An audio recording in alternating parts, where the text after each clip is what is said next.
আল্লাহ আমার রব, এই রবি আমার সব।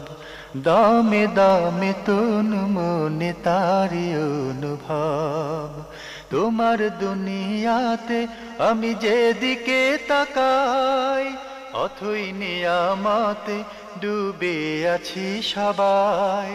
পাক পাখালির গানে শুনি তসবি কলরব, তসবি কলরব। আল্লাহ আমার রব, এই রবি আমার সব। আসসালামু আলাইকুম।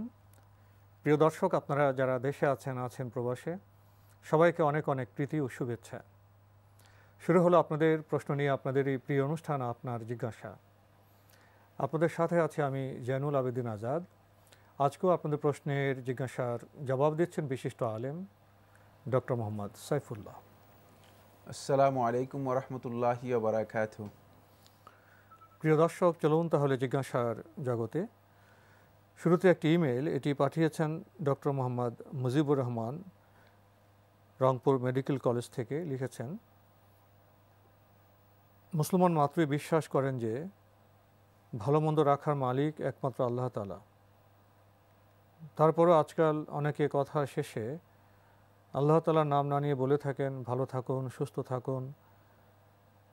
যেমনটা নাস্তিকরা বলে থাকে সুপ্রভাত, শুভরাত্রি, good morning, good night, take care ইত্যাদি। শরীয়তের দৃষ্টিতে এটা বলা কতটা সঙ্গত? অনেকে আবার পরিবর্তন করে বলেন ভালো থাকুন, সুস্থ থাকুন, তারপর বলেন আল্লাহ আপনাদের মঙ্গল করুন। অর্থাৎ প্রথমে নাস্তিক পরে আস্তিক, দুটোকেই সাপোর্ট করলেন। ওনার মতো করে একটি ব্যাখ্যা দিয়েছেন। এভাবে একটা প্রশ্ন করেছেন এবং প্রশ্নের মধ্যে মনে হচ্ছে যেন তিনি খুবই এক্সট্রিম একটা চিন্তাধারা, আস্তিক এবং নাস্তিক নিয়ে খুব আস্তিক ভাবনা নাস্তিক নিয়ে আছে। অনেক দ্বন্দ্বের মধ্যে রয়েছেন। বাকি মানে দুটি শব্দ নিয়ে তার মনে প্রশ্ন, সেটা হচ্ছে ভালো থাকুন, সুস্থ থাকুন। আল্লাহ আপনাকে ভালো রাখুন, অথবা মানে আপনি আল্লাহ তাআলা আপনাকে সুস্থ রাখুন। এই কথা বললে যে অর্থ বোঝায় ভালো থাকুন, সুস্থ থাকুন, এটাও একই অর্থই। দুইয়ের মধ্যে ব্যবহারগত পার্থক্য রয়েছে। বাকি কোথাও মানে ফাইল মানে কর্তা সাবজেক্টকে মানে ইন্ডিকেট করা হয়েছে, সাবজেক্টটাকে তুলে ধরা হয়েছে, আর কোথাও সাবজেক্টটাকে তুলে ধরা হয়নি। দুইটার মধ্যে এটা আস্তিক আর নাস্তিকের বিষয় আসবে না। যদি কেউ বলে থাকেন তিনি আসলে না বুঝেই বলেছেন। ভালো থাকুন, কোনো ব্যক্তি স্বেচ্ছায় কি ভালো থাকতে পারে? প্রশ্নই আসে না। ভালো থাকুনের অর্থ হচ্ছে মানে আল্লাহ তাআলা আপনাকে ভালো রাখুন, একই কথাই। মানে কেউ যদি দোয়া করে থাকেন, তো এই দোয়াটা ভালো থাকুন অথবা আল্লাহ তাআলা ভালো রাখুন, একই অর্থ। এটা ভিন্ন অর্থ বুঝায় না, বাংলা ভাষায় ভিন্ন অর্থ বুঝায় না। আর ব্যক্তিগতভাবে কেউ ভালো থাকার মানে কোনো সুযোগ মুসলমানদের মধ্যে এই আকীদার মানে কোনো সুযোগ নেই। সুতরাং এটি আস্তিক নাস্তিকের বিষয় নয়। আমার মনে হচ্ছে আপনি এটাকে হয়তো জটিল করে ফেলেছেন। বিষয়টা আসলে সহজ। জটিল করার বিষয় ছিল না। তবে উত্তম হচ্ছে যেটা, সেটা হলো যদি কেউ মানে দোয়ার ক্ষেত্রে আল্লাহ তাআলার নাম উল্লেখ করে আল্লাহ আপনাকে ভালো রাখুন, আল্লাহ আপনাকে সুস্থ রাখুন, এটা বলেন, এটা এটা এটা সবচেয়ে উত্তম, কোনো সন্দেহ নেই। কিন্তু এই শব্দটুকু মানে আরবি ভাষা এর প্রয়োগ রয়েছে, সেটা হলো মানে কখনো কখনো মাফউলকে ফাইল উচ্চ করে মাফউলকে মানে সম্পর্কিত করা হয়ে থাকে ফাইলের সাথে। মাফউল হচ্ছে কর্ম, মানে সুস্থ আল্লাহ রাখবে কাকে? মানে ওই ব্যক্তিকে, এই ব্যক্তিকে বললে আপনি ভালো থাকেন। এর অর্থ হচ্ছে মানে আল্লাহ তাআলা আপনাকে ভালো রাখেন। কারণ মানে এখানে ফাইলকে সাবজেক্টকে উচ্চ করা হয়ে থাকে যাতে বক্তব্য দীর্ঘায়িত না হয়। এটা ভাষা, প্রত্যেক ভাষার মধ্যে এর ব্যবহার রয়েছে, প্রত্যেক ভাষার মধ্যে এর ব্যবহার রয়েছে। এটা শুধুমাত্র ভাষাগত একটি মানে ব্যবধান, বাকি এটি আকীদাগত বিষয় নয়। যদি কেউ এই আকীদা পোষণ করেন যে আল্লাহ রাব্বুল আলামিন ছাড়া কোনো ব্যক্তি মানে আল্লাহ রাব্বুল আলামিনকে বাদ দিয়ে কোনো ব্যক্তি সুস্থ থাকতে পারে, আল্লাহ রাব্বুল আলামিনকে বাদ দিয়ে কোনো ব্যক্তি ভালো থাকতে পারে, তাহলে তার এই আকীদা ভুল, কোনো সন্দেহ নেই। কিন্তু এটা কেউ পোষণ করে না, এই আকীদা কেউ পোষণ করে না। যদি পোষণ করে তাহলে তার আকীদা ভুল হবে, কোনো সন্দেহ নেই। বাকি এই বক্তব্যের মধ্যে মূলত ভাষাগত দিক থেকে তেমন কোনো ভুল আমি দেখি না। শুধুমাত্র মানে শব্দ চয়নের মধ্যে এটা পার্থক্য একটা রয়েছে, ব্যবহারিক এটা আর বিষয়, কিছু না। কেউ পুরো কথাটা বলেন, কেউ একটা শব্দ উজ্জ্বল রাখেন। সংক্ষেপ সংক্ষেপ করেন, এবং এই ধরনের সংক্ষেপণ মূলত বিভিন্ন ভাষায় রয়েছে, আরবিতেও রয়েছে, ইংরেজিতেও রয়েছে। বি কেয়ার, যেমন সতর্ক হন, এর অর্থ কি? মানে তাকে বলা হচ্ছে তুমি সতর্ক হও, এর অর্থ কি? টেক কেয়ার, হ্যাঁ, টেক কেয়ার, আপনি নিজের খেয়াল রাখুন। খেয়াল রাখুন। মানে এই যে জিনিসগুলো, এগুলো কিন্তু মানে এর অর্থ হচ্ছে মানে প্রত্যেকটা জিনিসের মধ্যেই ইমানদার ব্যক্তির মানে আল্লাহ রাব্বুল আলামিনের সম্পর্ক রয়েছে, যেহেতু তিনি টেক কেয়ার করবেন কিসের মাধ্যমে? বাই আল্লাহ সুবহানাহু ওয়া তাআলা, আল্লাহ রাব্বুল আলামিনের মাধ্যমে। এখানে রয়ে গিয়েছে আল্লাহ তাআলার বিষয়টি উজ্জ্ব থেকে যায়, অথচ মানে মুখে বলা হয় না কেন? এটা হলো সংক্ষেপণের জন্য, ভাষার সংক্ষেপণের জন্য এই কাজটি বিভিন্ন ভাষায় হয়ে থাকে। প্রিয় দর্শক, এবার আমাদের হাতে আরও একটি ইমেইল। এটি পাঠিয়েছেন মোহাম্মদ সাজ্জাদ ইসলাম, ঢাকা থেকে। আপনি লিখেছেন, মুসলিম হিসেবে প্রত্যেককে কোরআনুল কারীমের আয়াত পড়ে জেনে সে অনুযায়ী আমল করতে হবে। আল্লাহ তাআলা বলেছেন সূরা কারার 216 নম্বর আয়াতে, তোমাদের উপর যুদ্ধ ফরজ করা হয়েছে, অথচ তা তোমাদের কাছে অপছন্দনীয়। আল্লাহ ফরজ করেছেন যা, সেটা কিভাবে করব? আবার সূরা তাওবার 111 নম্বর আয়াতে বলেছেন, আল্লাহ ক্রয় করে নিয়েছেন মুসলমানদের থেকে তাদের জান ও মাল এই মূল্যে যে তাদের জন্য রয়েছে জান্নাত।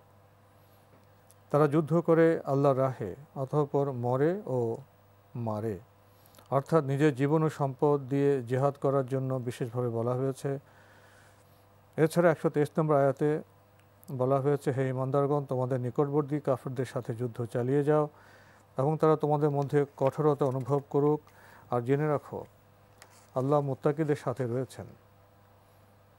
বলা হয়ে থাকে এই জাতীয় আয়াতগুলো ইসলাম প্রচারের সময় নাজিল হয়েছিল, বর্তমানের জন্য নয়। তবে কোরআনুল কারীম কি ইতিহাসের পাতা হয়ে থাকবে? তাহলে কি সালাত আদায়ের নির্দেশও ইতিহাস হয়ে থাকবে? যতদূর জানি, কবরের আযাব হবার আরেকটি কারণ কোরআন শিখে সে অনুযায়ী আমল না করা। তদুপরি রাসূল সাল্লাল্লাহু আলাইহি ওয়াসাল্লাম বলেছেন, যে ব্যক্তি মারা গেল অথচ না সে জিহাদ করেছে আর না তার হৃদয় জিহাদের কোনো চিন্তা বা সংকল্প করেছে, সে মুনাফিক অবস্থায় মারা গেল। এ হাদিসের ব্যাখ্যা কি? আবার নফসের বিরোধিতাই বড় জিহাদ, এটিও নাকি জাল হাদিস?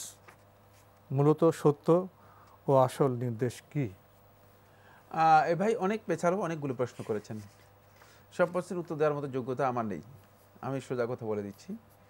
বাকি মানে তিনি ইসলামে কিতাল বা লড়াইয়ের যে আয়াতগুলো রয়েছে সেগুলো সবগুলো একসাথ করেছেন।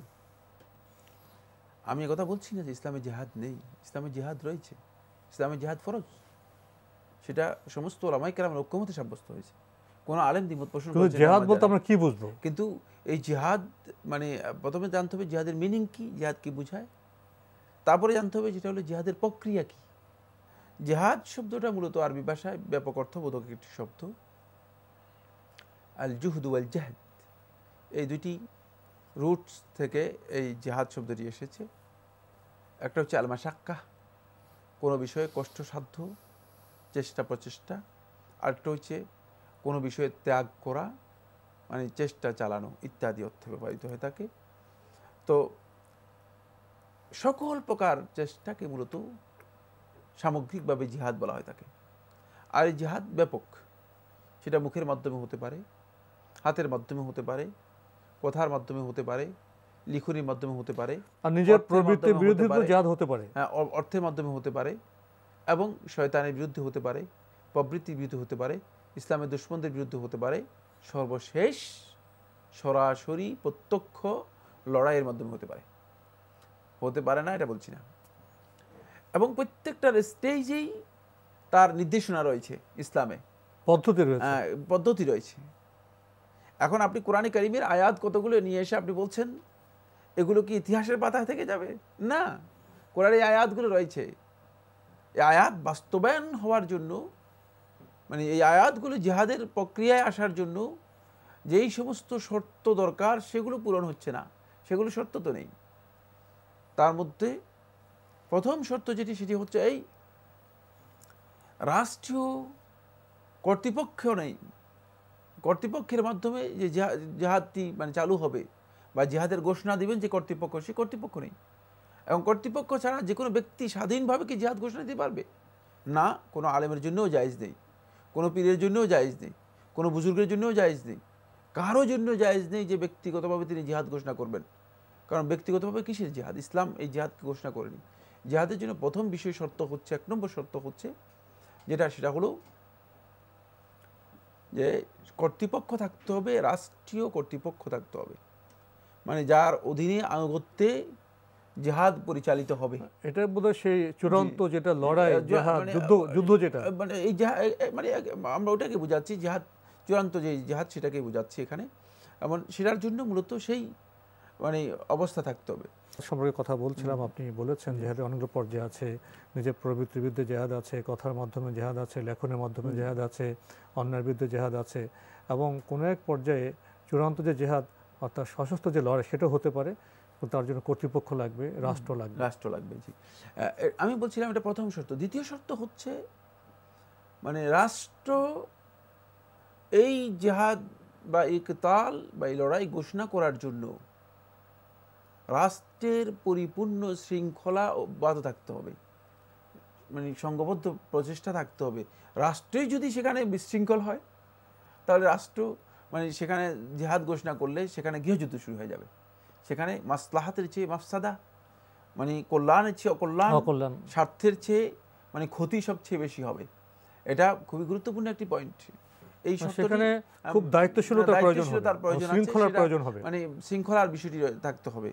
কারণ রাষ্ট্রীয় আনুগত্যের বাইরে গিয়ে মানে কোনো ব্যক্তি যাতে মানে রাষ্ট্রের শৃঙ্খলা নষ্ট না করে সেটা কিন্তু খুব রাষ্ট্রের পক্ষে খেয়াল রাখতে হবে।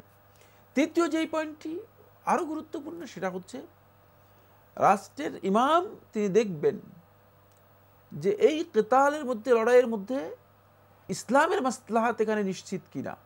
যদি ইসলামের মাসলাহাত নিশ্চিত হয় তাহলে তিনি এই জিহাদ ঘোষণা করার অধিকার রাখেন, এবং সেই ক্ষেত্রে মুসলমানদেরকে জিহাদের জন্য, জিহাদ বলতে আমি কিন্তু এখানে চূড়ান্ত লড়াইকে বোঝাচ্ছি, সশস্ত্র লড়াইকে বোঝাচ্ছি, মানে তিনি ঘোষণা দিতে পারবেন।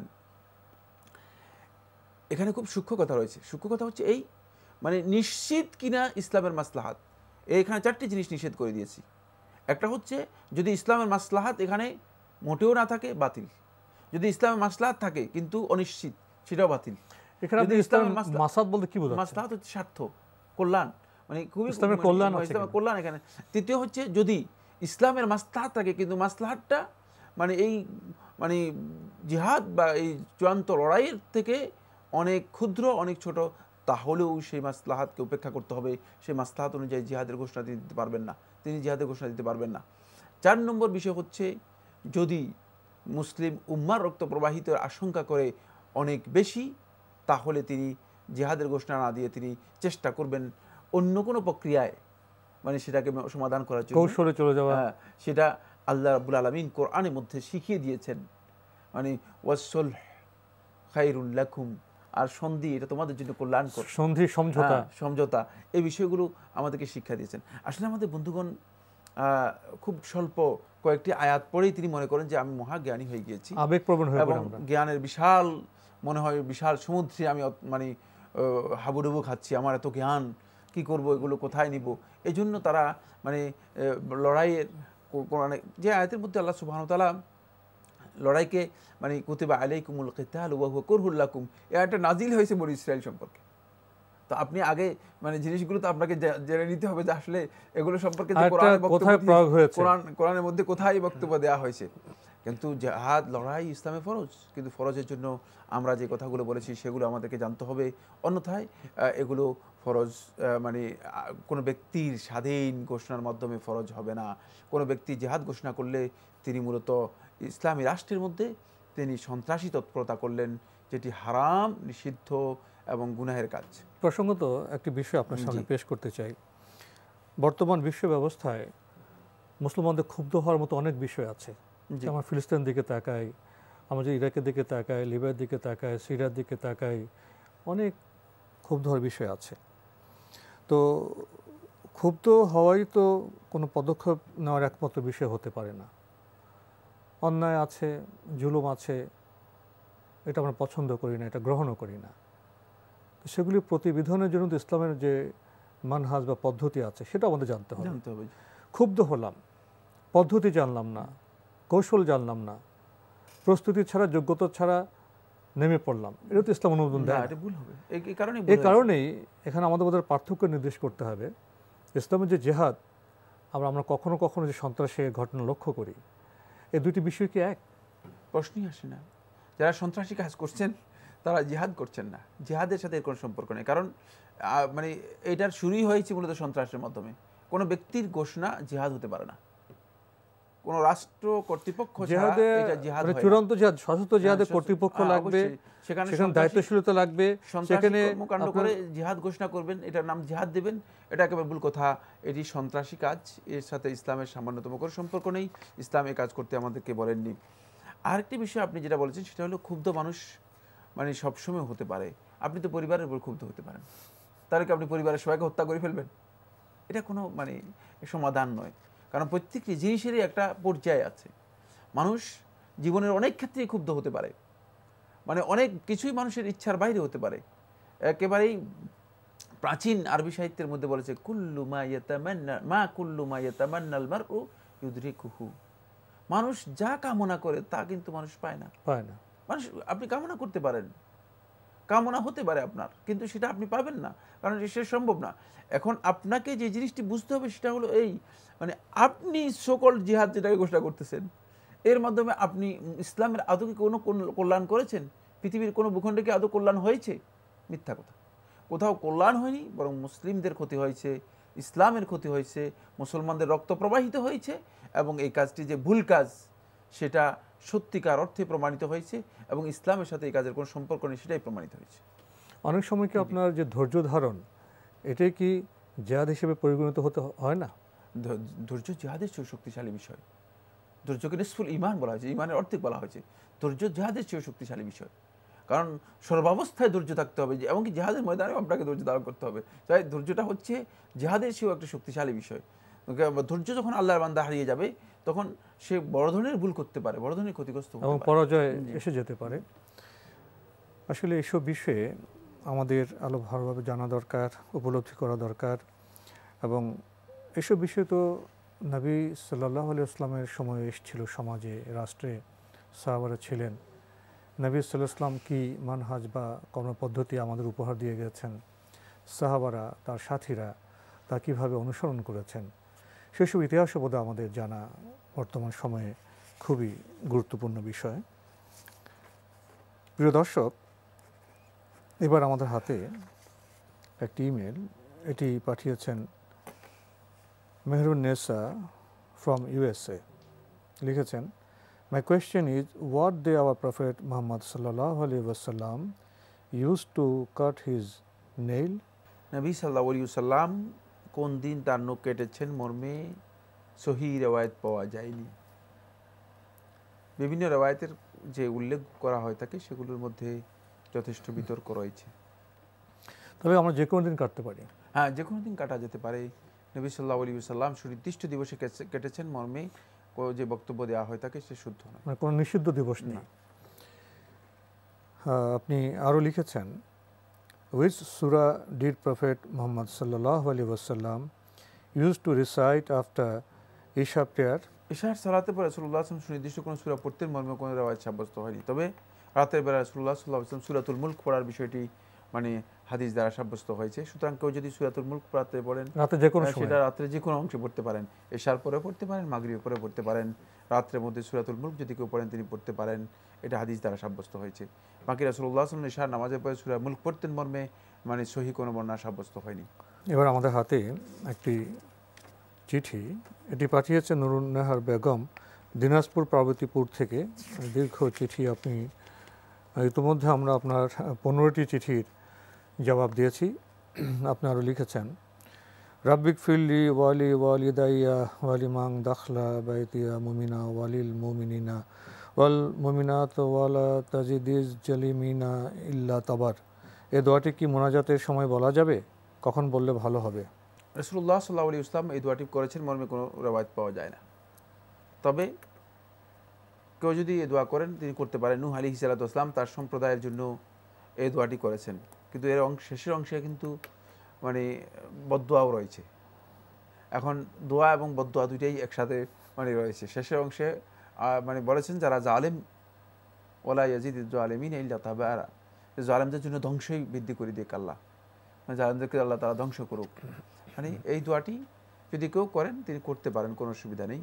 তবে রাসূলুল্লাহ সাল্লাল্লাহু আলাইহি ওয়াসাল্লাম থেকে এই ধরনের দোয়া মানে যেখানে দোয়ার সাথে মানে সম্প্রদায়ের প্রতি মানে কিছু মানে বদদোয়া রয়েছে, এটি রাসূলুল্লাহ সাল্লাল্লাহু আলাইহি ওয়াসাল্লাম করেছেন মর্মে সহিহ বর্ণনা সাব্যস্ত হয়নি।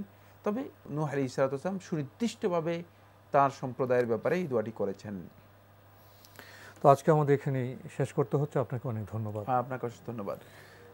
প্রিয় দর্শক, দোয়া তো ইবাদত, শুভকামনা। আসুন আমরা জেনে নেই নবী সাল্লাল্লাহু আলাইহি ওয়াসাল্লাম কি দোয়া করেছেন, দোয়ার মর্ম কি। জেনে করি আমরা বেশি ফল পাবো, উপকৃত হব। চিঠি লিখুন, প্রশ্ন পাঠান আমাদের ঠিকানায়। পরিচালক আপনার জিজ্ঞাসা, এনটিভি, বিএসসি ভবন, 7ম তলা, 102 কাজী নজরুল ইসলাম এভিনিউ, কারওয়ান বাজার, ঢাকা 1215। আপনারা ইমেলও করতে পারেন। আমাদের ইমেল অ্যাড্রেস আপনার জিজ্ঞাসা @ntvbd.com। প্রিয় দর্শক, আপনারা আমাদের এই অনুষ্ঠান এনটিভি অনলাইনেও দেখতে পারবেন। ভিজিট করুন www.ntvbd.com। দর্শক, আপনারা সবাই নিরাপদে থাকুন, থাকুন শান্তিতে। আসসালামু আলাইকুম। আমার রব, এই রবি আমার সব, দামে দামে তুন মনে তারি অনুভব। তোমার দুনিয়াতে আমি যেদিকে তাকাই, অথই নিয়ামতে